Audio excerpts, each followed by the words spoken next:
So we'll get started. So it's 1:51 p.m. So we'll get the session going and others will file in as time goes by. Can we turn our video on again?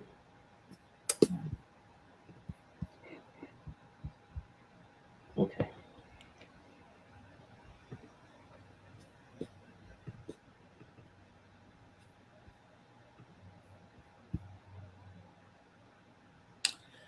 Okay, good afternoon, everyone, and welcome to the session, Reclaiming the Body, Remaking Community. I'm sorry, that's somebody's title.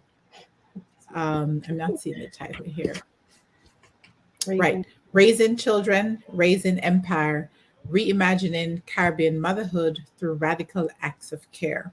My name is Sasha Turner, and I will be your chair and commenter for the panel.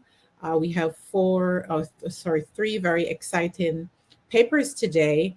We'll hear from Farron Yarrow, Jacqueline Elaine, and Shavain Scott.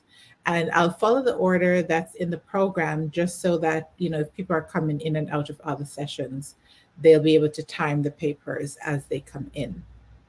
So I'll read each bio in order. So I'll introduce each of the speaker and they'll have roughly 15 to 20 minutes to present.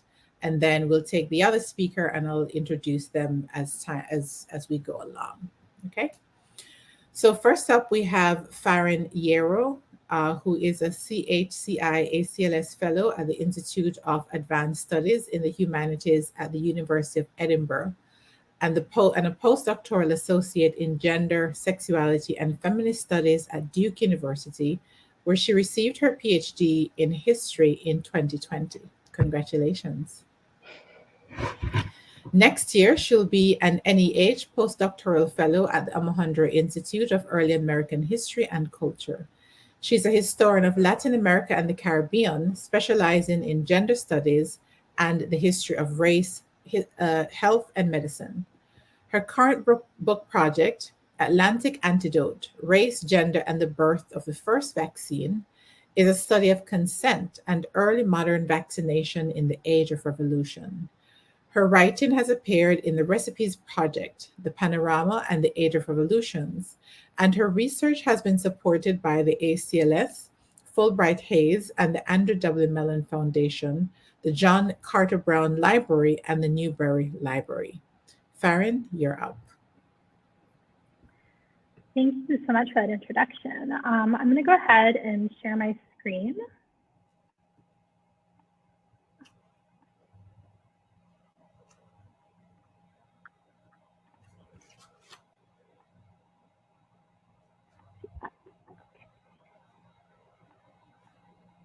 Great. So yes, thank you again, Dr. Turner, for agreeing to chair the panel and offering your comments. I'm really looking forward to the conversation. And thank you as well to Jacqueline and Shavagne for making this work virtually. We were just saying during the kind of minutes beforehand that all of our papers actually came out of panels that we had originally proposed for the Berks a couple of years ago. The start of lockdown. So I'm glad to see that we were able to kind of come back together and do this today. And thank you to everyone in the audience for coming out and engaging with our work. So with that, I'll just go ahead and jump in. So in September 1803, the Spanish King Carlos IV signed into law a newly recognized right that would protect his subjects' choice to consent to having their children vaccinated.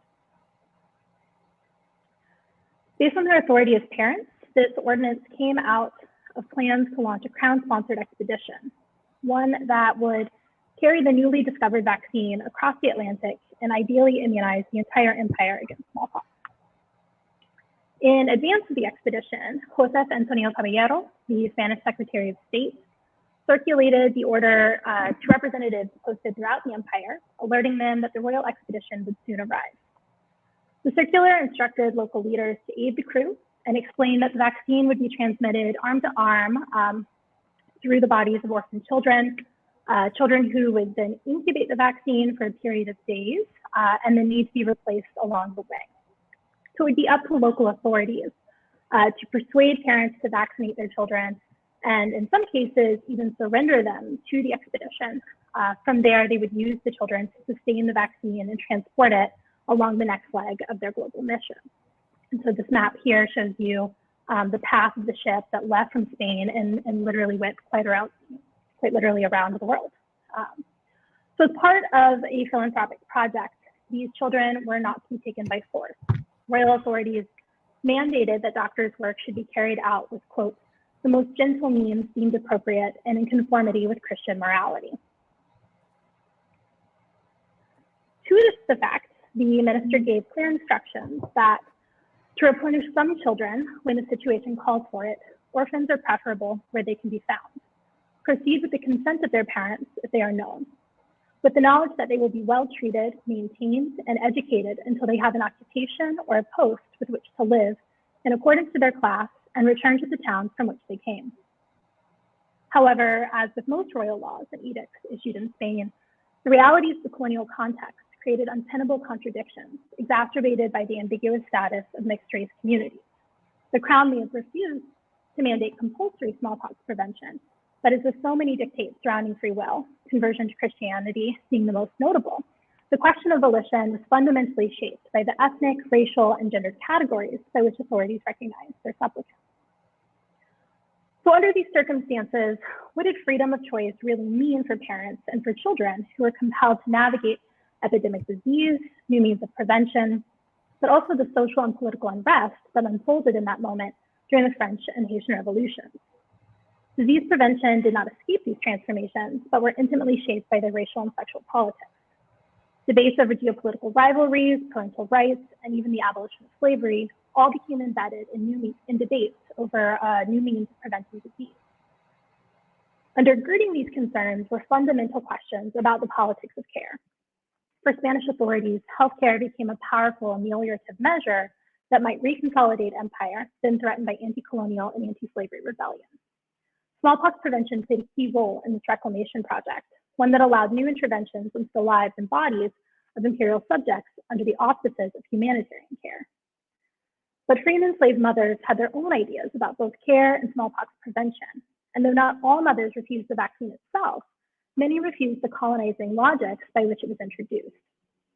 For grounding the refusals, my talk today considers how mothers learned about smallpox prevention, the role of rumor in these circuits of knowledge, and how women deployed this information to practice motherhood and care on their own terms, not only in the face of disease, but unequal structures of power that were to narrowly define motherhood through a colonial order of whiteness.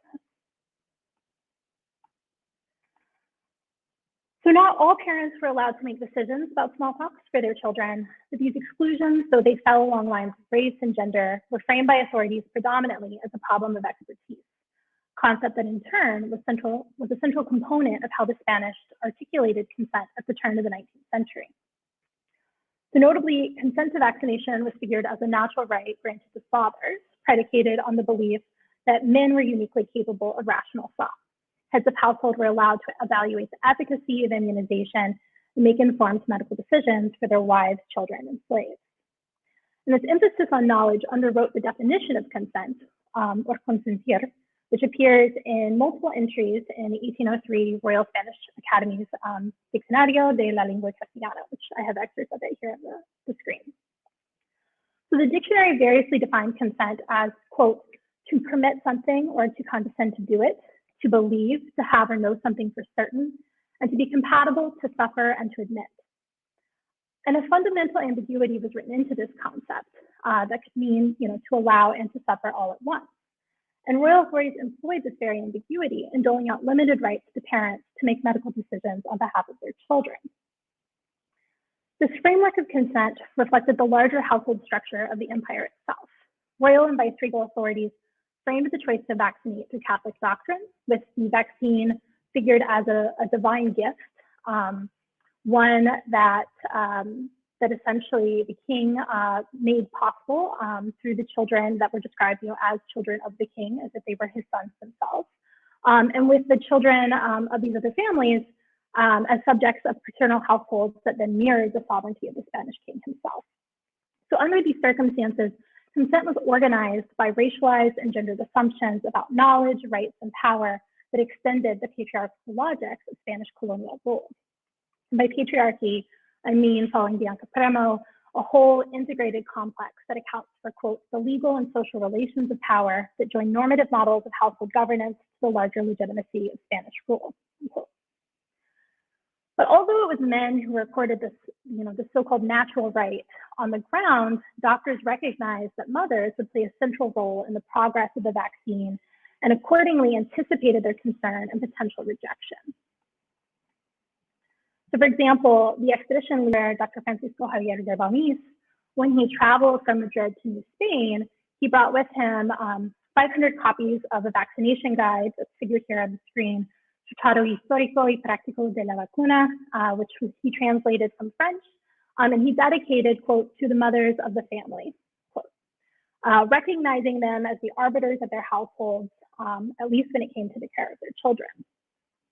And invoking a portrait of a sensible mother, he asked, and again, the excerpt is here, women throughout the empire to, quote, leave aside the nonsense invented by the ignorant and worried, and to imitate the maternal love of matriarchs from England, France, Germany, Italy, and kingdoms afar, not only in Europe, but also in Africa and in America, where he claimed there were already 350,000 vaccinated, none with the slightest risk of danger.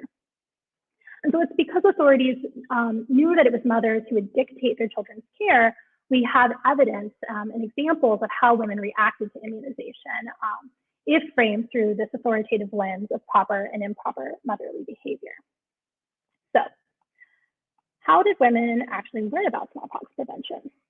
So one significant way was through religious authorities, through sermons and religious processions. Priests distributed coins, cookies, toys, little gifts, ultimately in exchange for parents' cooperation. And these gifts were also incentives for families to actually show up to these processions and take in, what they described as the miracle of vaccination. And authorities, they didn't always agree on how far the ritualization of the vaccine should go, but many believed that lending it this air of ceremony was key to securing public participation. And encoded in reports of these demonstrations is the message that good mothers would naturally be protective of their children and would only consent to their vaccination if gently coaxed to do so. But another key route was through rumors shared by their friends, a medium that fell outside the narrow expectation of women's proper behavior. And so we see this in one particularly illuminating case from 1797, when authorities targeted a woman named Doña Teresa Vestida in their hunt for news about a very unusual song that spread through Mexico City. On September 9th of that year, Antonio Basso, a choir member of the Mexico City Metropolitan Cathedral, went shopping for a different song. Making his way across the crowded plaza known as the Zócalo, Basso weaved through the stalls of a different part of the market known as the Portal de las Flores, searching for him to perform in 2 weeks' time on St. Matthew's Day. The minister discovered his song and more. Striking a deal with a mysterious trader of tunes, Basso paid $1 for a set of satirical verses that unabashedly mocked the doctors of Mexico City, along with their newest barbaric intervention, smallpox inoculation. So composed with 38 stanzas, these little verses, as Basso later described them, were penned as a bolera, with 7 lines per stanza and set to a segueria dance, similar to a flamenco. In the form of a popular folk song, the poem would no doubt conjure visions of dancers, their footsteps comping along to the familiar thrums of guitar and percussion, as ridiculous lyrics were sung about the jackasses or jumentos who insisted upon infecting the city. Basso shared these verses with a handful of friends, and by the end of the month, he found himself embroiled in a lengthy investigation spearheaded by the president of the Royal Medical Tribunal. The investigation into its authorship ended in a bold claim for free speech and medical consent that helped define the future course of immunization in New Spain. That fall, after a smallpox epidemic had struck the city, authorities tentatively introduced inoculation as a measure of control. But as the epidemic spread, so did the song, along with disparaging rumors it inspired. Reports of malpractice and dead children led authorities to Doña Vestida. In her testimony, she recalled hearing among her peers a number of conversations about inoculation in which the children of several families had died as a result of the procedure. In search of answers, Vestida launched her own informal investigation, turning to those whom she trusted for advice, her friends. Prominent physicians, once they learned of her inquiry, described her as a liar and a gossip who dared to offer her opinion to other mothers without consulting, quote, someone of knowledge, quote. The investigation into Vestida and the rumors she trafficked brought to light the bolera, with authorities framing both sets of gossip as an impediment to progress. When news of the rumors reached Crown Attorney Lorenzo Hernandez de Alba, he became convinced that they were responsible for turning families against inoculation. Alba insisted that gossipers be heavily fined for endangering public health. And hoping to sway the Viceroy of New Spain, Alba contended that the rumors were dangerous to the common man, or el ogo, who could not distinguish his own opinions and was, quote, easily prone to let himself be influenced by the sounds of voices and incidents without attempting to examine them. Unquote. Ultimately, the Viceroy decided against this response, convinced in part by the arguments of another jurist, Pedro Jacinto Valenzuela, who argued, quote, there is freedom, or acción libre, for all heads of family to practice inoculation or not, and it is natural that all men should reason about its grounds for efficacy or inefficacy, and the superior government has not prohibited anyone to be in favor for or against inoculation, unquote. The Viceroy agreed with much of Valenzuela's arguments and consequently denied the proposed decree that would prohibit and penalize dissent against inoculation.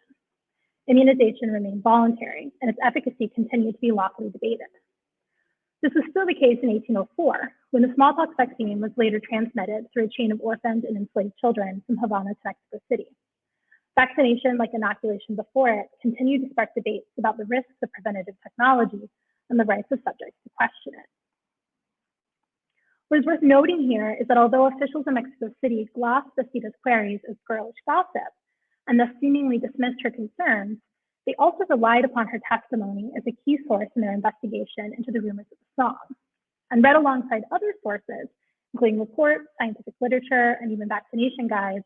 Her case suggests the extent to which colonial authorities anticipated and even welcomed such a response as evidence that certain mothers were rational, caring, and thus capable of responsible child rearing.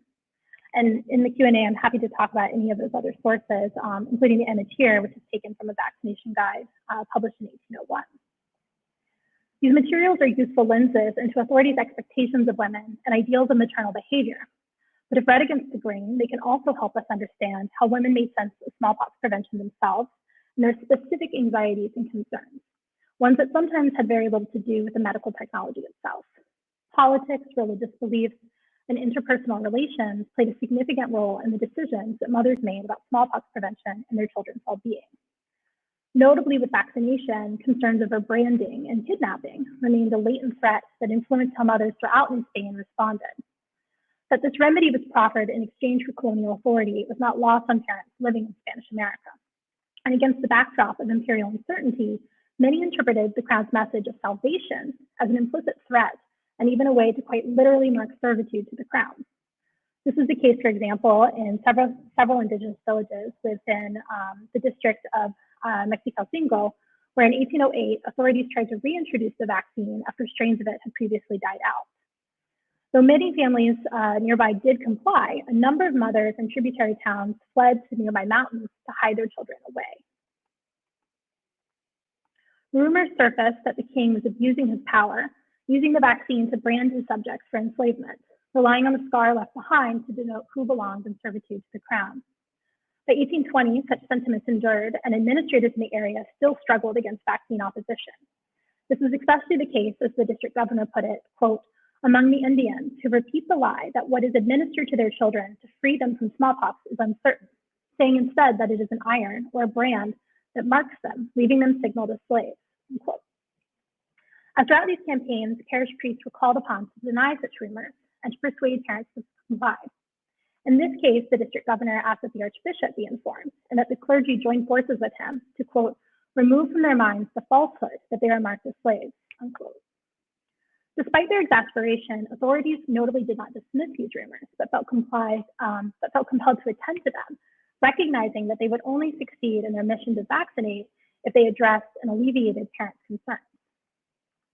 It's notable here, however, that the rumors of enslavement likely stemmed from the very real practice of using enslaved children to incubate and transport the vaccine in times of crisis. Smallpox vaccine reached the Spanish Americas through multiple routes, and many of them included the slave trade. This is the case in Puerto Rico, Cuba, Lima, Buenos Aires, Montevideo, and even Mexico. In Havana, when the expedition leader couldn't find parents to volunteer their children, Balmis asked the governor of Cuba to intervene. He procured 3 enslaved girls for the doctor's use, presumably paid for by the state treasury, who were then used to transport the vaccine to Sisal in the Yucatan. The use of these children wasn't a secret. In Campeche, Balmis described the 3 girls as infamous, as if they had become something of local celebrities. But they remain nameless in the archive and were never accorded the status of children of the king, a title that others, all of whom were boys, received in honor of their service. This discrepancy reflects the central organizing principle of the vaccine campaign, that if some were accorded additional rights as parents, others were dispossessed of their children, who served as vessels to save someone else's child. This practice might not come as a surprise, given that in this moment, slaveholders, wary of the abolition threat to the transatlantic slave trade, looked to domestic slavery and Black women's reproductive futures to sustain their own economic and political power. Under these circumstances, however, parents' rumors about branding illuminate concerns that went well beyond the medical effects of the vaccine. They also reflect the stark differences parents of varying racial and class backgrounds face in maintaining control over their own families, as well as the powerful role that slavery continued to play in the experiences and the imaginaries of colonial Spanish subjects on the cusp of independence. Such concerns informed mothers' refusal of the vaccine, and indeed, thinking of their acts as just that, as informed refusals, allows us to move outside of frameworks that misconstrue mothers as being only capable of either resistance or cooperation, a binary also used by colonial authorities to distinguish who could be trusted as parents. Authorities did not recognize all women as being capable of so-called reasonable evaluation. Indeed, though Doña Bastida was harangued by certain medical leaders, she was nevertheless given a platform to speak of her concerns. And as far as I can gather, was not actually compelled to inoculate her children. Other mothers were not so privileged, and that's something that they realized. For those whose children were stolen and dislocated, this choice was never extended. For others who remained opposed to the vaccine for a myriad of reasons, even those who were legally free, their only recourse was to remove themselves and their children away. When they refused the vaccine, they also refused the colonizing overtures of the state and the gendered and racialized framework of consent that it imposed to the propagation of the vaccine. This decision to avoid the state meant that mothers not only avoided conflict with colonial authorities, but also the archival apparatus, making it difficult for historians to figure them as central historical actors. By reading for rumors, however, we can appreciate the broader power dynamics and specific concerns that animated mothers' medical decisions in this moment, ones that increasingly were constrained by the language of consent as a way of articulating freedom and choice through a specific and narrow formulation of liberal subjectivity. Yet as legal historians have shown, rumors can open up the intimate worlds of women, affective ties to community and children, and the ever-present entanglements with race and slavery. Indeed, reading for rumors has become a powerful method to trace the movement of news about manumission and abolition as it circulated to communities across the Atlantic, or on the common winds, as we might say. As my talk demonstrates, rumors too were an important mechanism for mothers, who rarely figured in colonial archives as medical mediators, to share and arbitrate on new medical interventions. By foregrounding rumors as key sources of information, they can help us think through the gender and racial politics of consent and care, and offer pathways to theorize refusals as an informed practice of mothering. Thank you. Thank you so much, Farren. Thank you for sticking to time. Next up, we have Jacqueline Elaine, who is a 6th-year PhD candidate at Duke University. She studies French and British colonial Caribbean history, as well as the history of Atlantic slavery more broadly. Her research has been supported by the Fulbright Hays Doctoral Dissertation Research Abroad Fellowship and the Chateaubriand Fellowship, among others. Her work has appeared in the journal Slavery and Abolition. Jacqueline? Hi, everyone. Hello from France. And I've been keeping my camera off because I was afraid that it might ruin the sound. So hopefully everything will be okay. Thank you so much for being here. And I'm really excited to discuss my work with all of you. So I am actually going to use this panel as an opportunity to share some pretty preliminary thoughts on my research. And I'm really interested in hearing any thoughts or suggestions you all might have, because this is something I'm still really working through. So I would like to use the occasion of this panel to describe something surprising I have found through my dissertation research, a phenomenon for which I do not yet have a full explanation. My dissertation examines reproduction in 19th century Martinique, a French colony in the Caribbean. I came to this project heavily influenced by scholars such as Sasha Turner, Catherine Paugh, and Juanita de Barros, who have shown that in the British Caribbean, the closing decades of slavery and decades following abolition were characterized by a massive proliferation of state-sponsored attempts to increase the population of Black people in the colonies, both enslaved people and afterwards nominally free people. These attempts entailed the greater surveillance of women in matters of reproduction, greater infringements on their bodies and on their autonomy. I fully expected to find something similar happening in the French Caribbean, but much to my surprise, this does not appear to have been the case. Whereas in the British Caribbean, abolition ushered in a vast array of interventions aimed at promoting reproduction, French colonial officials were significantly less concerned, it seems, with this particular biopolitical project. So I don't mean to suggest that French plantation owners and colonial authorities were completely indifferent to reproduction. In the 18th century, especially during the 7 Years' War, which severely limited France's ability to purchase and transport enslaved captives from Africa to the Americas, plantation owners became increasingly concerned with promoting reproduction. I'm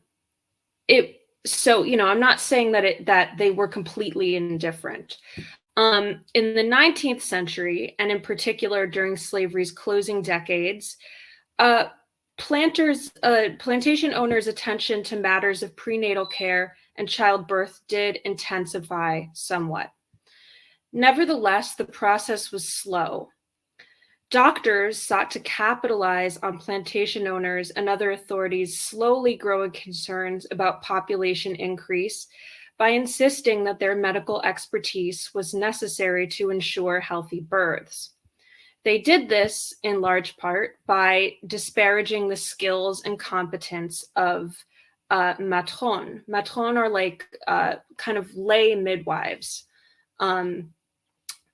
One physician, referred to as Dr. Garneau, wrote in 1833 that matrones beat women in labor to accelerate the process of labor. He wrote, quote, "The ignorant matrone attribute natural slowness in labor to the wickedness, to the ill will of the women in childbirth," end quote. Of course, this statement should be taken with a grain of salt, for Garneau, as a doctor seeking to highlight his supposedly superior medical proficiency, had a vested interest in insulting Black matrones and their practices. 5 years earlier, in 1828, Garneau had come to Martinique to establish a free course on childbirth for the colony's sage-femme. So the word sage-femme means midwife, and there's sort of a distinction between matrones, who are lay midwives, and sage-femme, who are formally trained, although in the 19th century French Caribbean, this distinction was pretty fuzzy. So he came to establish a course on childbirth, and he used the word sage-femme. And he was probably referring to free women, not enslaved women, but free women of varied racial backgrounds who acted as midwives. The French government approved of the purchase of a number of instruments and other teaching tools for Garneau's use, but certain members of the Privy Council voiced the objection that such a course was unnecessary on the grounds that, quote, "midwives learn the art of delivery through sight and touch, and to pretend that this is an object of intellectual concern would be a mistake, end quote. And additionally, that it would be an embarrassment, that's the word they use, to the midwives currently working on the island to stymie their work, presumably through the creation of a bureaucratic hurdle. So one should not come away with the impression here that it was only members of the Privy Council who were unconcerned with childbirth and reproduction and the medicalization of birth.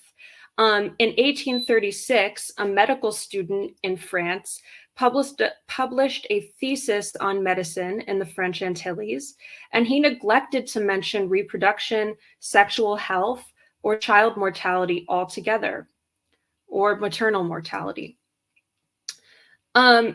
So this was a sort of widespread attitude of more or less indifference. Nevertheless, Garneau came to the colony to establish his course, staying for 3 years before returning to France. It is unclear what happened to the course after he left. In 1834, one colonial official wrote, quote, "I regret that I have not been informed by the local administration of the results obtained by the care of this surgeon. And I also note that since his departure from the colony, my department has not been informed that measures have been taken to ensure the continuation of the course he was teaching," end quote. A few items of note can be deduced from this saga. First, Garneau's aim in establishing the course was not to replace midwives with doctors, but to train midwives, all of whom were women, in the latest science of childbirth. This may have resulted from a sincerely held belief on his part that women were, or at least could become, equally as competent as male physicians in attending deliveries. It is just as likely, however, that Garneau was simply adapting to the conditions on the ground in Martinique, that is, a lack of sustained interest on the part of local authorities in medicalizing childbirth, as epitomized by the comment that childbirth is not a matter of intellectual concern. In other words, the doctor may have understood that advocating for the replacement of midwives with physicians would be a non-starter, likely to be perceived as too costly a venture, and so sought to insert himself the next best way by positioning himself as teacher. The second item of note is that the Privy Council members' hesitation about embarrassing local midwives suggests that sages-femmes in Martinique, or at least free ones, may have exercised a certain amount of clout and held some degree of social prestige. Third, we should emphasize that there is no indication as to the fate of the course Garneau established. I'm still looking to figure out what happened. The sense one gets from reading about Garneau and his course is that Martinican authorities were mildly interested in, but ultimately not hugely concerned with, increasing the colony's birth rate through the medicalization of childbirth, and that they were more or less content with allowing midwives to carry on as usual. Indeed, in 1834, a sage-femme and teacher of midwifery by the name of Madame de la Croix arrived in Martinique from France, also for the purposes of opening a childbirth course. She requested to be paid a salary of a little over 2,000 francs. The Privy Council, however, refused to authorize this salary, claiming, quote, "On the island, we do not need to appoint a childbirth teacher when the country has sages-femmes, practical women who rely on the advice of surgeons when necessary," end quote. Even though the Minister of the Navy and Colonies argued in 1835, quote, "The ignorance and prejudices of Black matrons are reported to have dangerous and disastrous results. The training of midwifery students in the Black class of each of our colonies would therefore be a real benefit," end quote. It does not appear that steps were taken to authorize and implement such training. Not until 1847, that is. It was in 1847, 1 year before the abolition of slavery, that the governor of Martinique decided to authorize Lacroix's course.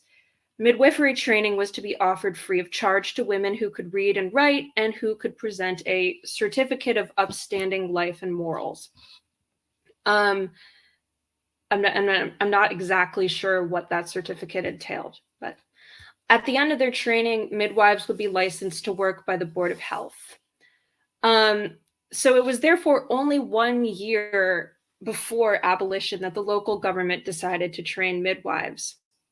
And according to one historian, overall, obstetrics remained the domain of women. Case in point, one doctor in St. Pierre, which is a city, the capital city of Martinique at the time, one St. Pierre doctor delivered only 7 to 8 infants per year, whereas the sage-femme Lacroix attended about 20 deliveries per month. How am I doing on time? Am I doing okay? Okay. Because I have a bad track record of going way over time. So I'm going to really try not to do that today. Okay. The writings of French journalist Adolphe Granier de Cassagnac provide us with one of the most useful accounts of the manner in which pregnancy and birth were handled on plantations. In 1843, he wrote that all French Antillean plantations were outfitted with infirmaries, which were intended for the care of sick and injured enslaved people, as well as pregnant mothers. A doctor visited the infirmary every day, but the care of pregnant and birthing women was headed by female sort of nurses. The term was hospitalières, or essentially nurses. Only in the case of particularly arduous births was care handed over to a doctor.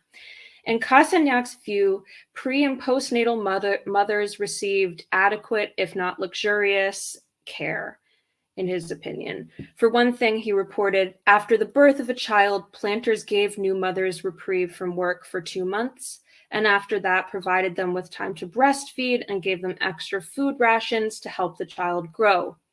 During birth, he reported plantation owners spared no expense when it came to securing care for enslaved women.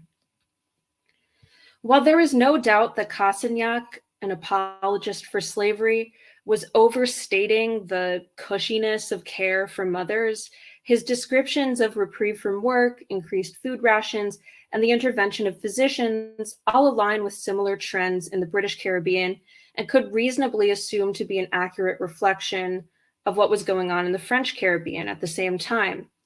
On the other hand, writing in 1849 about observations made 2 years prior, right before abolition, one doctor directly contradicted Cassagnac's account of the treatment of pregnant and postnatal mothers.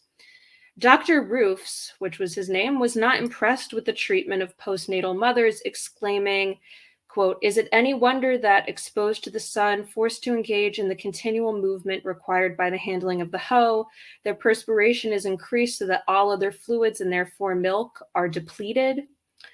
End quote. He wrote of the fatigue mothers experienced at the end of a long day of work, the famishment of infants, and claimed that due to poor conditions, the milk that women were able to offer their children was of poor quality. He recommended that nursing mothers be given reprieve from the task of hoeing and instead do small tasks such as carrying cane, but they were never to work at night, even if for a salary they wished to. There are a number of possible interpretations of these conflicting accounts. One is that either of the two men was reporting inaccurately, and I think there's a lot of reason to believe that Cassagnac could have been exaggerating. Another explanation is that within the 5-year period that elapsed between Cassagnac's writing and Roof's observations, the treatment of mothers changed. And finally, and I think this is also a very plausible explanation, there did not exist a uniform protocol. I'm hypothesizing that there simply did not exist a uniform protocol or standard across the colony with regard to the treatment of pregnant and nursing mothers, and that decisions of this nature were largely left to the discretion of plantation owners. This lack of uniformity would again speak to the relative interest in the French Caribbean in regulating reproduction. All of this said, in the twilight of slavery in the decades following, colonial authorities were not wholly indifferent to reproduction. One mechanism by which the state attempted to keep tabs on the colony's population was by requiring women to report all births to the local authorities, which was also the law in metropolitan France. Failure to do so could result in incarceration. And I found an 1845 case of this happening. A woman was attending a childbirth by her sister. They didn't report the birth for some reason, and they were both arrested and sentenced to, I think, like 2 weeks in prison. But instances of the law clamping down on women for failing to report births were uncommon. So too were prosecutions for infanticide. And though I'm not definitively stating that such cases do not exist, I've yet to find an example of a woman in the 19th century post-slavery period being prosecuted for abortion. When women ran afoul of the law, they did so primarily not because of matters relating to birth, but because of theft and disorderly conduct and other charges that had nothing to do with reproduction, really. Even during France's Third Republic, a political epoch that commenced in 1871 and entailed a heightening concern over the woman question, colonial authorities were not acutely invested in regulating reproduction in the realm of birth itself. During this period in France, social commentators were troubled by what they perceived as a dangerously low national birth rate, high infant mortality rate. They denounced women for delaying motherhood through the use of birth control and abortion and employing wet nurses. But in Martinique, this doesn't seem to have been a major panic. And again, it just doesn't seem like it really entered official discourse as like a topic of major concern. This question of Martinique and women not having enough children or being bad mothers or all of this sort of thing. I'm not saying it didn't enter at all, but it wasn't a major preoccupation.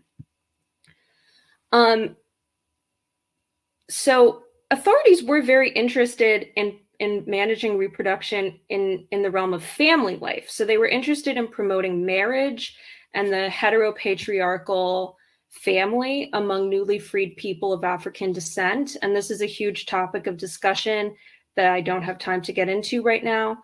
But in terms of medical care, there just isn't that much evidence of that being heavily regulated. And this creates something of an archival silence in the sense that women's presence is therefore muted in the record to some degree. But it also, I think, created a slim opening, and I don't want to overstate this, but a slim opening for them to exercise some autonomy over and control as much as was possible their bodies. Thank you. Thank you very much, Jacqueline. Finally, we have Shavain Scott, who is a doctoral candidate in the Department of History at NYU. She received a BA in History from Cornell University and an MA in History from NYU. Her research and teaching interests include histories of slavery, gender, and race, colonialism and empire in the Atlantic world, and colonial Jamaica. Her dissertation titled Women on the Fringes, Reimagining Marronage Through the Gendered Landscape of Colonial Jamaica, Nova Scotia, and Sierra Leone, reconstructs the everyday lives of Maroon women to offer a new way of conceptualizing resistance and community formation under slavery. Her research is supported by several fellowships, including a SSRC IDRF, NYU Global Research Initiatives, and a William Clements Library Fellowship. Shavain. Thank you for that introduction, and thank you for everyone in the audience who's attending today. I will be presenting a paper that's called from my second dissertation chapter, so any feedback will be welcome. Thank you. On October 27, 1795, in the midst of the Second Maroon War in Jamaica, the governor of Jamaica reported back to London for advice on bringing the war with a subset of the Jamaica Maroons, the Trelawneys, to an end. He asks, supposing they do give up that post, murder their women, and scatter, is the mischief they may do sufficient public consideration as to impose the necessity on the island of making terms with these Maroons? With this statement, he rendered Marronage, the act of fleeing slavery to isolated territories, the domain of men and the domain of patriarchal violence. For the governor and those he reported to, Maroon women were accessories in this form of resistance, existed only as wives and victims of Maroon men's supposed hypermasculinity. The governor of Jamaica in 1795 was echoing what many of his contemporaries articulated in their attempts to paint Maroons and their conceptions of freedom as backward. Edward Long had bemoaned that in all their plunderings, Maroon men were industrious in securing Negro women, girls, and female children, while Baron Edwards viewed Maroon women solely as subordinates of Maroon men. Yet Maroon women had been tending the Maroon landscape even before the English conquest of Jamaica in 1655 on their own initiatives. To be sure, Maroon men targeted enslaved women in the early periods due to skewed population numbers, but many women enter Maroon communities on their own choosing. In these spaces, they help sustain insurgencies in multifaceted ways, critiquing the narrow conceptions of freedom in the early Atlantic world along the way.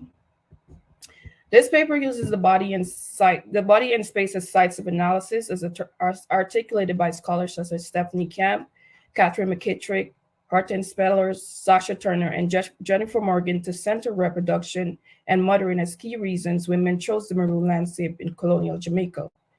It argues that the seemingly regular act of giving birth and of mothering, for example, held a different value on the Marronage when we consider that enslaved women were racialized and sexualized in order for their bodies to become the vehicles through which dispossession took place.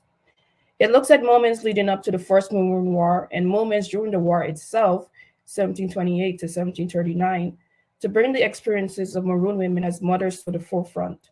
It is informed by interdisciplinary scholars who consider narratives as means to transcend the limitations of the archives. Centering the body and space is a reminder that Marronage in many ways was an intimate act. It was an act of nurturing and of finding pleasure. Yet despite the hidden functionality of the landscape, Marronage is viewed slowly as a public and dramatic act. Such narratives about resistance generally are necessary, as Kevin Kwasi argues, given the recent ideologies and acts that continue to target Black bodies, but so are the intimate acts. As scholars across disciplinary fields have argued, intimacy is very much political. It is also not a liability to collective resistance. Maroon women, like their enslaved counterparts, knew this to be true. For the colonial Jamaican state and the men and women bettering their lives on the colonial project, the fruits of Maroon women's womb provided an avenue in taming the growing Maroon landscape in the early 18th century. Despite attempts since the British conquest of Jamaica to stifle rebel insurgency, the Maroon landscape continued to flourish. In 1718 in particular, rebel insurgency increased tremendously as Maroons, threatened by settler encroachment and targeted campaigns, amped up their quest for new members. Petitioners Andrew Arkdecke and Augur Pestel, for example, complained that on the 19th of October 1719, they were robbed by a great gang of rebellious Negroes who deprived them of 13 able seasoned men, 4 of whom were sawyers, 6 seasoned Negro women, and 1 girl, 3 Negro men, and 4 new Negro women, none of which returned or were brought back. The state turned to the wombs of Maroon women. The governor in that same year of increasing rebel agitation encouraged party men to take for themselves and their hair every boy or girl or pickaninny which they shall so take under the age of 14. Aware that women fed these landscapes through their wombs and aware that Marronage was a community affair, the colonial state turned to stamp the seedlings before they could sprout. This tactic mirrored wider trends. As historian Christine Walker knows, Jamaicans, quote, exhibited a strong interest in buying young Africans as gifts for their children, end quote. She continues, Jamaican slaveholders created a demand for African children, viewing malleable youths as the ideal companions, laborers, and properties for their own offspring, end quote. Capturing Maroon children would thus help fill this demand. This tactic inspired men to venture into territories Maroons occupied. In fact, the colonial state on numerous occasions intervened to curtail scheming activities. On July 7, 1721, a committee appointed to examine the state's public account complained that it found sundry Negroes and Indians taken alive by the parties not accounted for. This proved worrisome to a state already lacking their necessary funds. But with the maroon landscape filled with wanted bodies and raw materials, the colonial state could only do so much to prevent plundering men from taking more than the state was willing to allow. The state nevertheless continued to grant men payment for maroon bounty despite little or no proof. On October 23, 1725, the same committee ordered that Philip Wheeler be paid £50 for that Negro for which he had no certificate. His overseers also received payment for encouragement.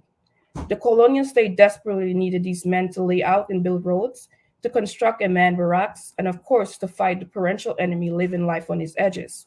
Thus, as Simon Booth and his volunteer party in 1729 received a handsome sum of £450 for the 5 Negroes they killed and the 4 they brought in alive.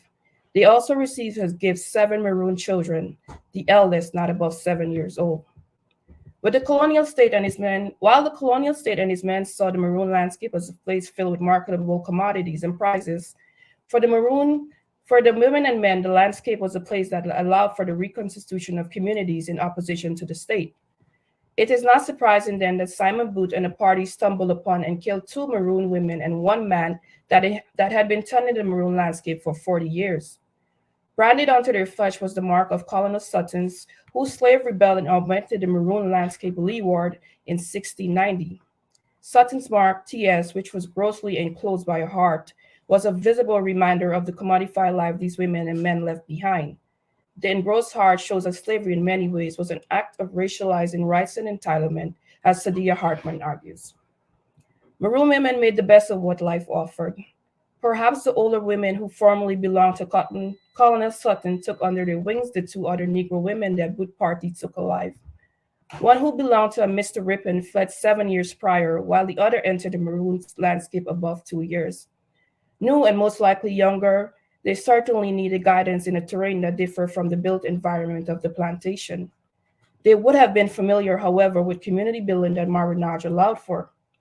Even before they disembarked the slave ship that Colonial Jamaica greedily welcomed with open arms, enslaved people managed to create ties with one another that spanned identifiable boundaries. On the sugarcane, coffee plantation, and livestock pens that littered the contested terrain of Jamaica, the enslaved further created and strengthened kinship bonds. The maroon landscape provided ample room for these ties to flourish, this time away from the white colonial gaze. Perhaps the 7 children belonged to the 2 younger women. Perhaps the 2 older women helped care for these children. We do not know. We do know that they were flung together and they all belonged to, quote, the said rebellious gang, end quote. They thus knew each other, possibly intimately. Perhaps the older women regaled the members of the group with tales of the 1690 Sutton Rebellion. They would have told them that on that fateful day in July, the 20th to be exact, they, along with 200 plus people, rebelled against the man that literally put a stamp on them and the institution he represented. As some set fire to the big house, others seized upon 50 fusees blunder and other arms, great quantity of powder and ball in 4 small pieces. When this was completed, they marched on to the next plantation, where a lone person or several people killed the overseer. With either mockery or sympathy, they probably related how they failed to convince the enslaved people on this plantation to rebel. Either way, the ball was rolling, so those who had marched to the neighboring plantation returned to defend themselves in the great house, loading their great guns full with nails. There they held off for 1 day, 50 horse and foot, until other parties of foot came. They would have told them at this moment that they took to the cane fields with field pieces and provisions. As some escaped into the stalking cane field, others fell to the ground, punctured by the bullets of the pursuing men. In the midst of the chaos, some had already escaped into the mountains that surrounded the plantation. 60 women and children and 10 men deemed that there was a better way to freedom and returned. If they were born on the Gold Coast, these older women might have told the young ones among them that they had been fighting various manifestations of oppression long before their feet touched Jamaican soil.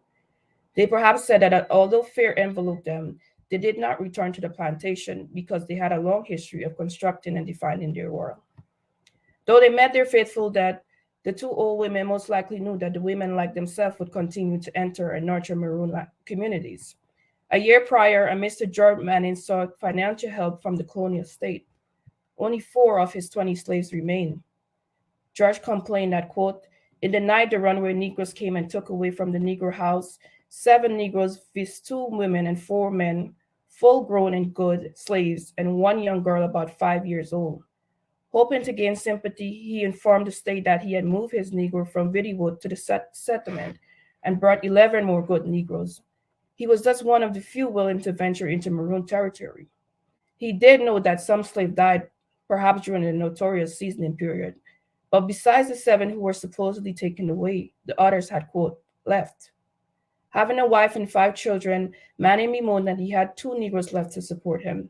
The house granted him £200 for his trouble.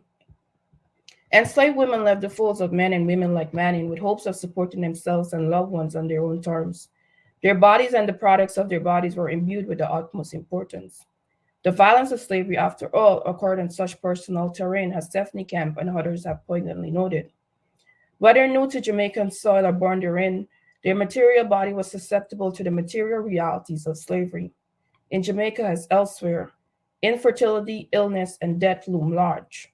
Women thus up to the maroon landscape to challenge, quoting Sasha Turner, the prescription made about their bodies, its function, its uses, and moreover, its treatment, end quote.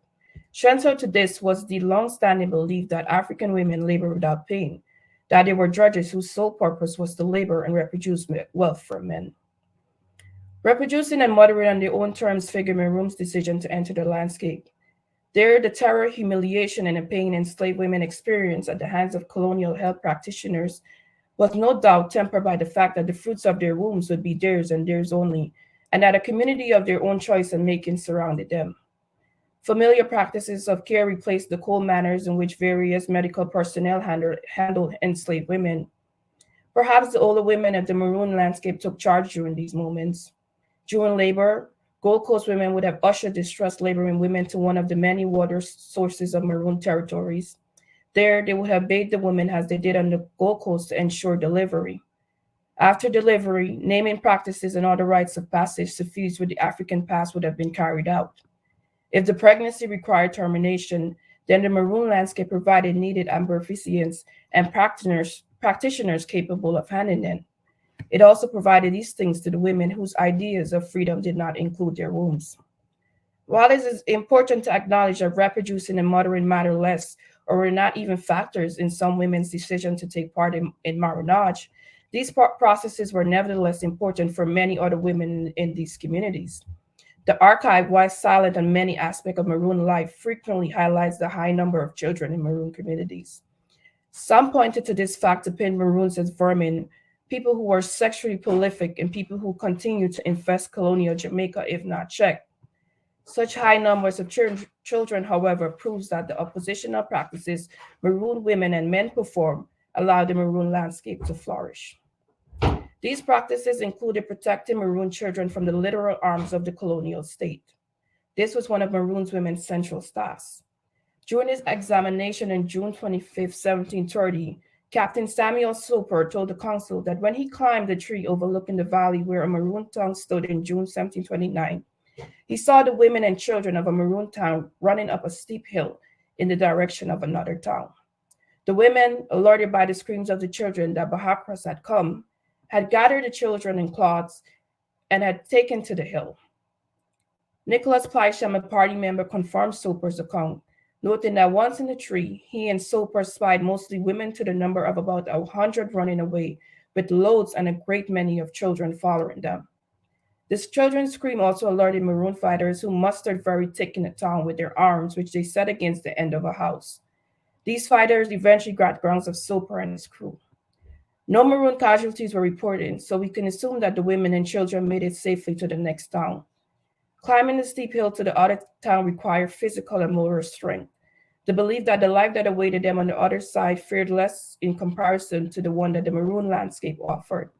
The songs of the drums and a bang that aided the fighters perhaps propelled the women and children along as they ran for their lives.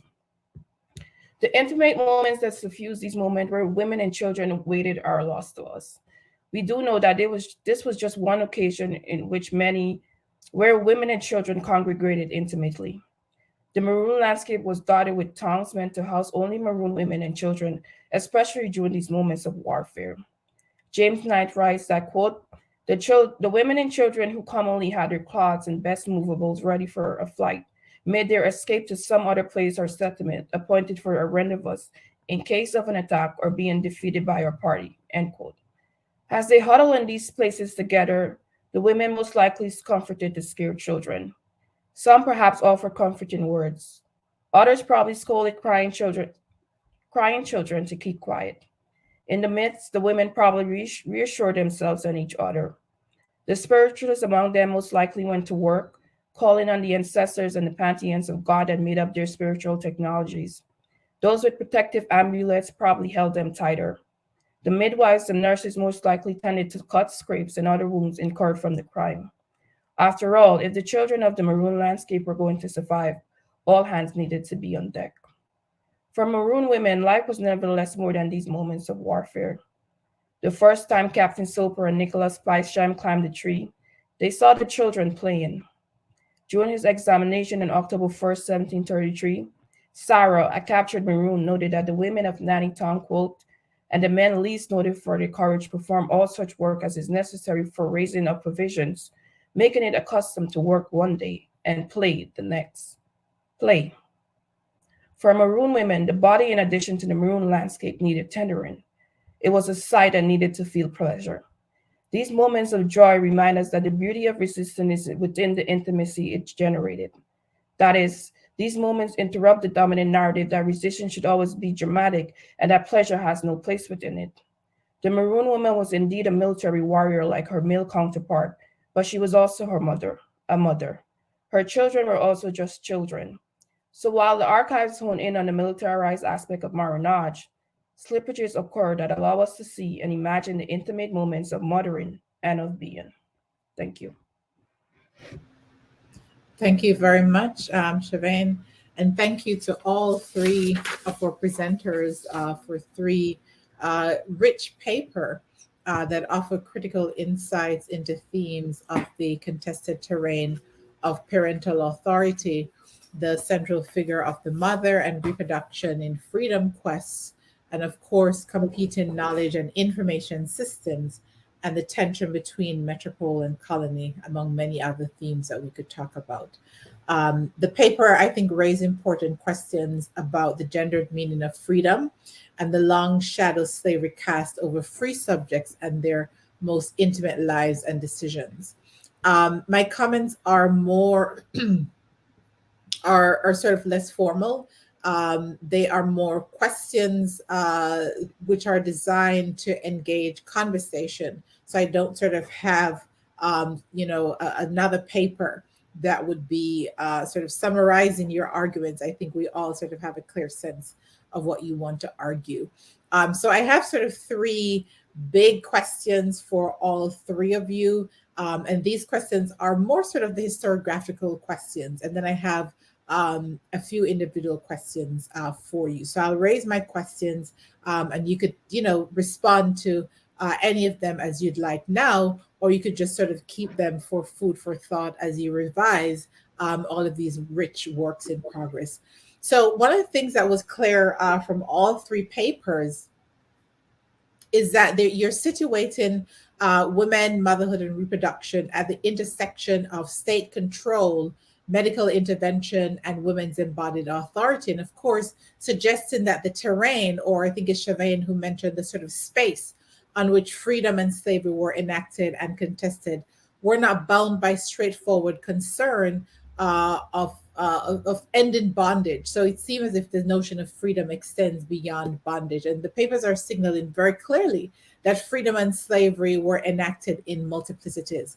Can we bring some of these multiplicities to the fore? So put it another way, what was at stake politically for each of these groups? So if we were to pull apart each of these groups that your papers touch on, whether the mother is, the state, medical authority, etc., what politically did they have at stake in the contests over reproduction, over motherhood, and a neglected aspect which came out more clearly in Shavain's paper over childhood, as well as Farren's paper. So the sort of theme of childhood there, a neglected area within the historiography, what is at stake in these contests, especially over reproduction, motherhood, and childhood. So what do these contestations have for how we approach and understand the big questions that historians are always fascinated by, which are the questions of freedom and slavery.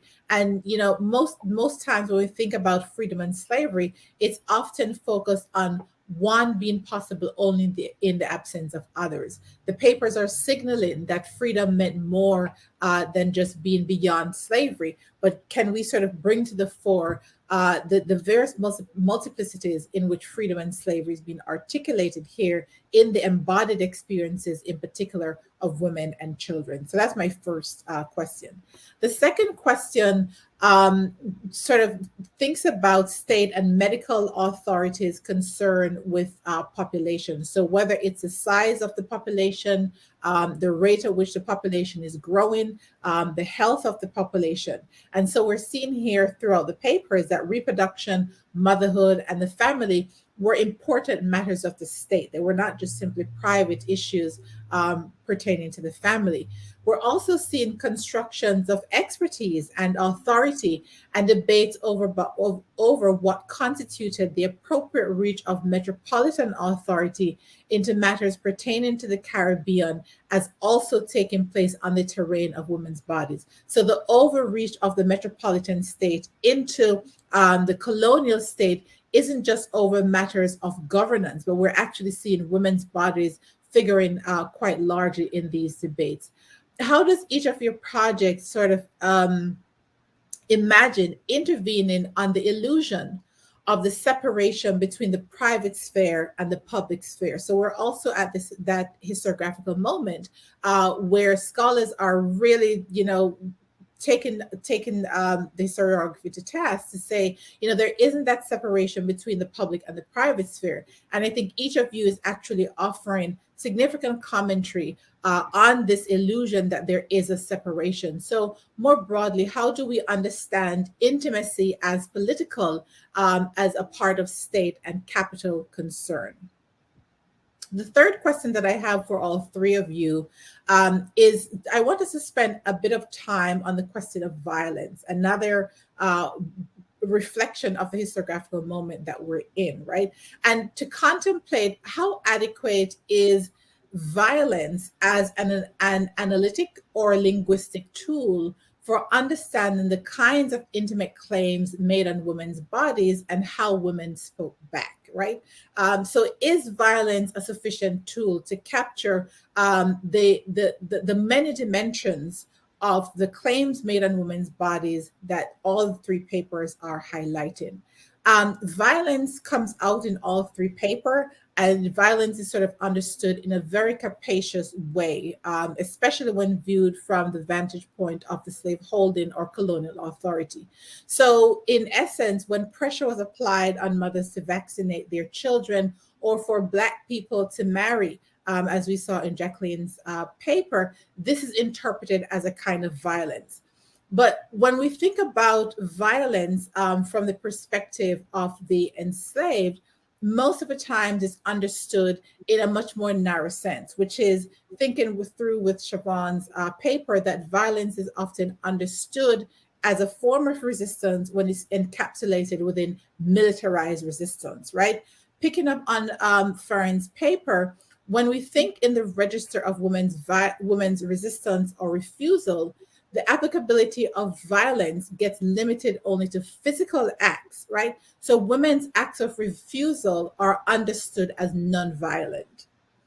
I'm not sure if the dichotomy between violence and nonviolence actually gets us where we need to get in terms of understanding, again, the multi-layers of conflict between these varying authorities and enslaved women. So it's, in essence, how can we exceed this binary, this violent, non-violent binary, especially when we're talking about how women are engaging with the claims made on their reproduction. Often we talk about women speaking back in a non-violent way. But if we think, for example, about the iconic, what's her name, who killed her children?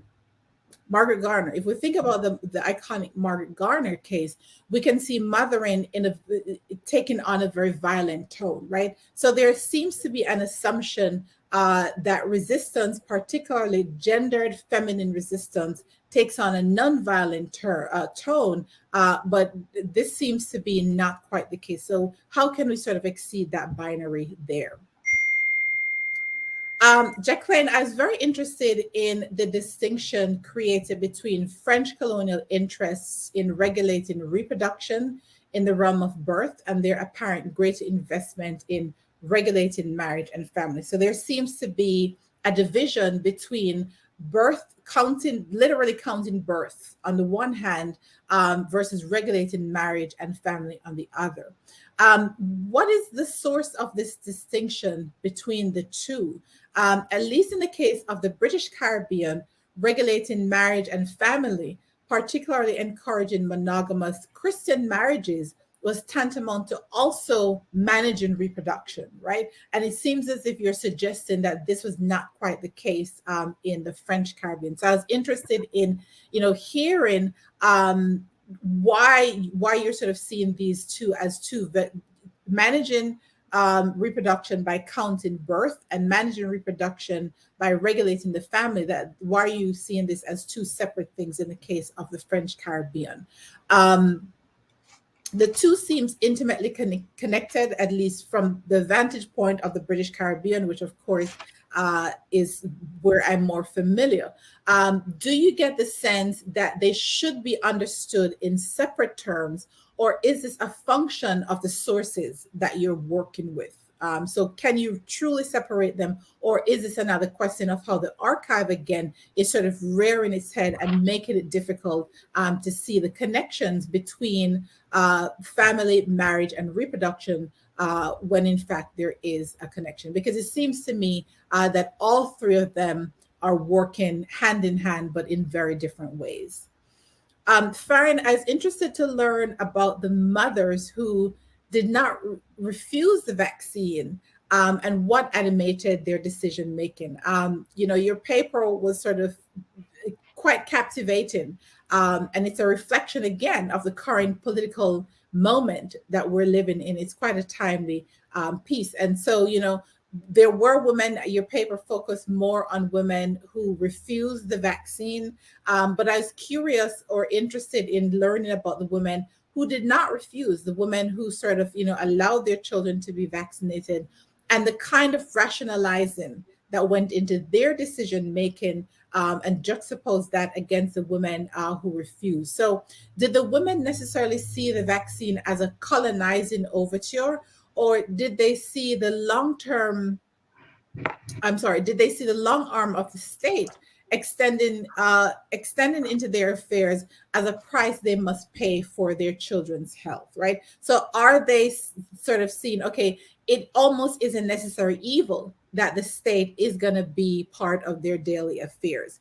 And this is also a question that I had for all three panels, which is, at this vantage point, as historian looking at these actors from the past, we're seeing the problem of the state very clearly.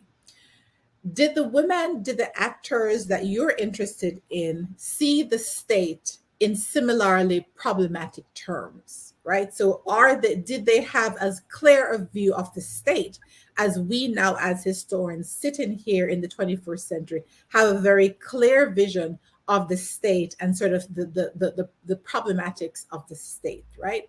I wanted to sort of counterbalance, to come back to you, Farren, between the perspective of the woman refusing the vaccine and how they rationalize their decision. I said that before. But I also was curious about the fathers. So at the early section of the paper, you mentioned that there's a presumption of consent being the natural right of men. And so there hasn't been as much debate about whether or not men would or wouldn't consent. I was interested in learning about the kind of clash that might have happened between the mothers and fathers. So you've presented the conflict that emerged between the mothers and medical authority, the mothers and state authority. Are you able to get at the kinds of conflict that might have emerged between mothers and fathers who are positioned in very different authority by the state? So the state is investing authority in mothers and fathers in very different ways. So do you see this clash manifesting between mothers and fathers? Shavain, I was quite interested and sort of struck by the early section of your paper where you talk about the sort of state narrative on maroon men, right? Reiterating this idea of maroon men being particularly violent. This is an expression of Black patriarchy. And I was interested in the sort of note that you made, sort of connecting back to a much more established historiography, which is that maroon men targeted women in early periods due to skewed population numbers. So here's a population question coming back to the fore, not so much as a state concern, but population coming because of local concern within these communities. Might there be other factors at play? And this feels a little tongue in cheek, right? Because we give the state a pass and sort of accept that the state is concerned about population. But here we are sort of, or here I am I sort of questioning the maroon, capturing women because they want to increase their population, right? So there might be a little bit of a tongue in cheek there. But the reason I'm asking this is, one of the intervention I think the paper is poised to make, or your research is poised to make, is to open up the gendered dimension of marronage, right? And in looking at the gendered dimension of marronage, yes, we sort of do see the interaction between women and the state. But I was also interested in that intra relationship, the relationship between maroon women and maroon men within their own communities, and whether or not the sort of characterization of maroons as the domain of patriarchal violence, whether or not the kinds of predation on the plantation in capturing women, whether or not this was an embodiment of Black patriarchal violence. And again, that has been a part of the literature that scholars have been a little bit squeamish to explore, the kind of intra-community violence that's taken place within different aspects of the Black community.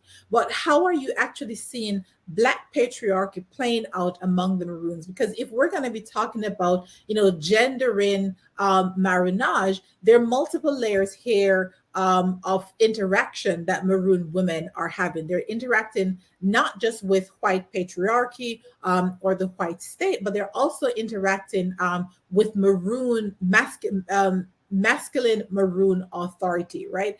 And it's especially interesting because we know that the Maroon women created their own communities. There are women communities of Maroon women, communities of Maroon women and girls. So what's actually prompting the decision making for them to set up their independent towns for women and children? So we know they're fleeing the plantation for violence, but were they also refusing, to pull in Farren's language here, were they also refusing the gendered violence within their own communities?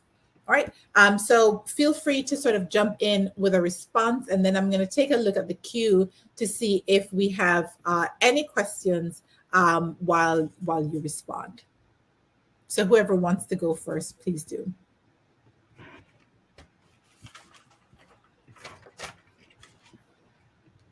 And while you gather your thoughts, I'm speaking to the audience right now.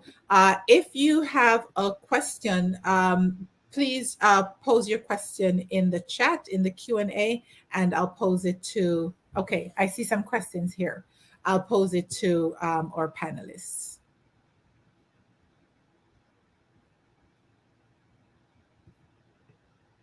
Does anyone want to respond to any of my questions?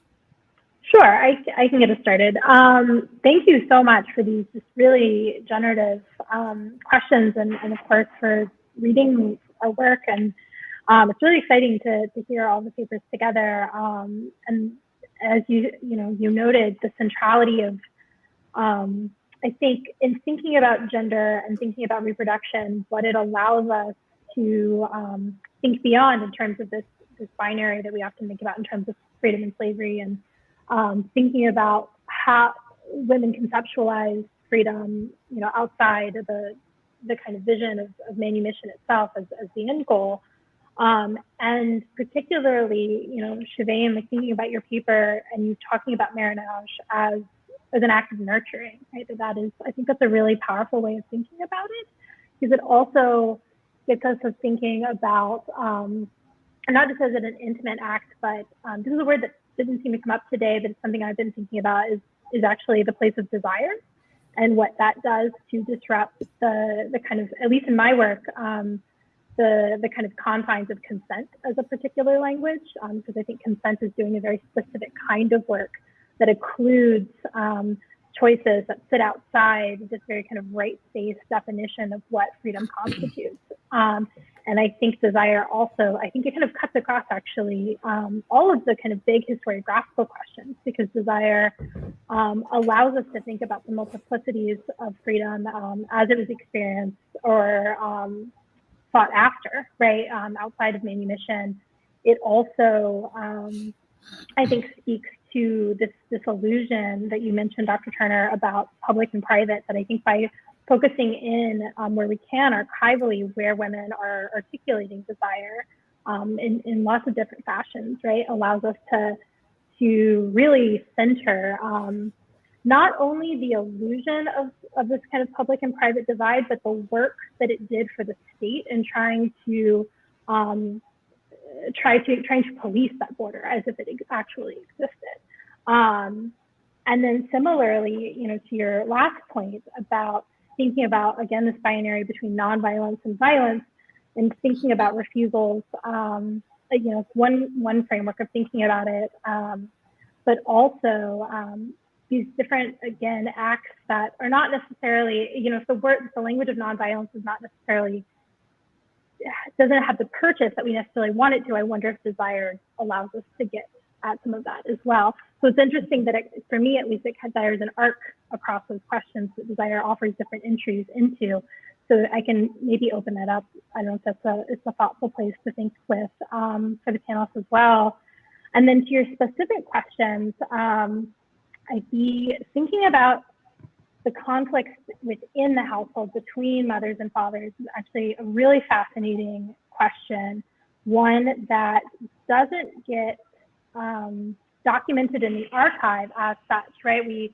The way that these kind of glimpses come through is when priests or doctors or different bureaucrats are interacting explicitly with men or explicitly with women. And so I think it does actually require a bit of this kind of speculative narrative work, again, Shavain, that you're talking about, to imagine what's happening within the households. And I haven't really thought about that as much, so thank you so much for that. It's a really, I think, productive space to think through, because again, it speaks to the centrality of this kind of intimate space of decision making that the state is trying to regulate, but also regulate in a particular way through this language of rights to consent, that it is trying to align the decision making of women, even as they are, like, bureaucrats are actually having to navigate with women and negotiate with them on the ground.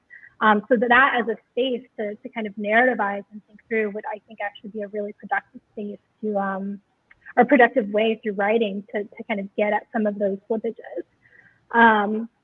And to your question about women who accepted the vaccine, I think this is a really important component of it, in part because I think it's dangerous and irresponsible sometimes to only write about the examples of colonized subjects resisting medical interventions because, as you can imagine, at the turn of the 19th century, if there's a technology that will save your children from smallpox, many people did actually pick it up. And I think sometimes those women have been left out of narratives because they don't necessarily fit into easy stories where medicine is a form of imperial kind of control and a tool of governance.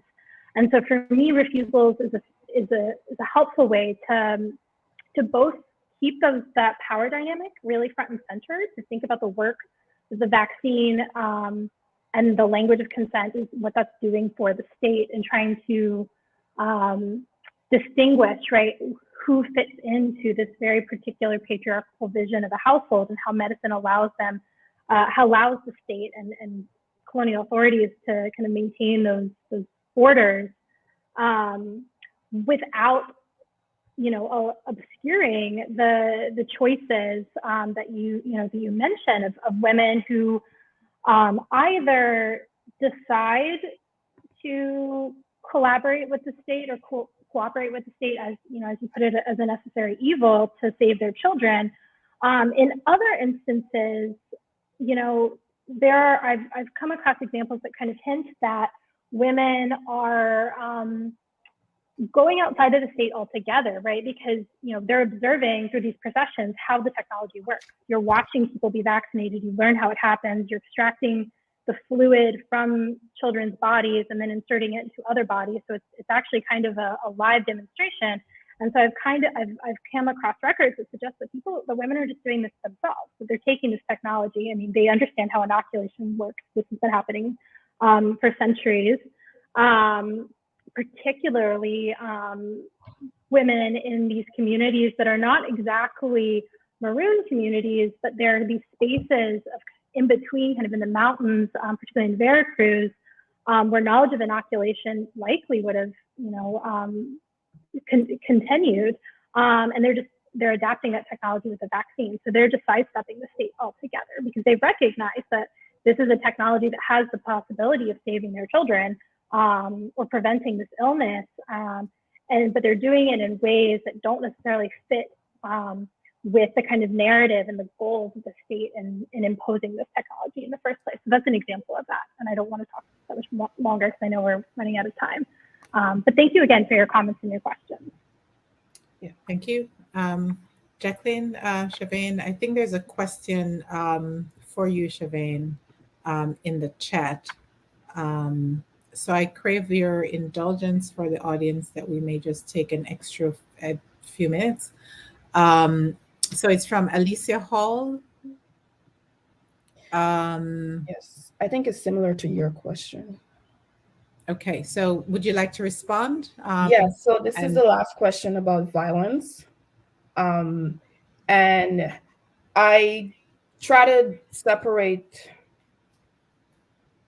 at this point, I wanted to separate the violence from the state that is enacted in Maroon's women's body from the gendered violence that I know and the people are afraid to say that is occurring in Maroon communities as well. But for this particular moment in 1795, and a lot of these, a lot of the moments that I've selected, there's an effort by the state to push these narratives about Maroon men conducting violence on women. So the governor at this time, for example, he later with the governors and the assemblymen created like a task force to write a report up on Maroons. And it was a very intentional effort to paint Maroon women and as subordinates of men and as conducting violence against these women and children. So there are moments that I wanted to point out that this is a narrative that the colonial state is creating. Mm-hmm. I do have to, like you said, put it side to side with the actual gender violence that I think and I know is occurring in Maroon communities. And the way I am going about it really is to use the moments where women are retracing their steps back into the colonial polity. So they're leaving the Maroon communities in numbers. And some people in the history, we deem these women as traitors, and we deem them as, Delilahs, as one historian put it. But I'm using these moments to present the complexity of the Maroon landscape, saying that these women are leaving these communities and they're acting as informants because maybe they're unsatisfied with their Maroon life and they're unsatisfied with the gender violence that is occurring at these moments. So I also have a section in the paper where I'm talking about, these women leaving because they're just unsatisfied. And there's one instances where, for example, a woman and her child was killed just because she left the plantation with a man who acted as an informant. So she was a liability. So that's violence occurring on this woman's, she was literally killed for that. And so I do provide space in the paper to address these claims, but I do think that I could transform the narrative of women being traitors and Delilahs to put in the narrative that they're escaping, they're going back, they're retracing their steps for a reason. And that's because Maroon life is not living up to their expectation. So it is the body and space for me is very important in this project.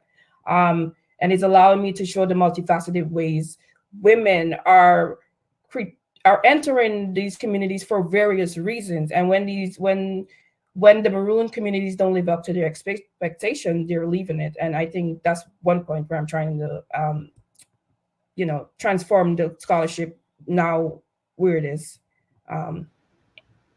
So yes. And I do want to point out to one of your larger questions that what is at stake?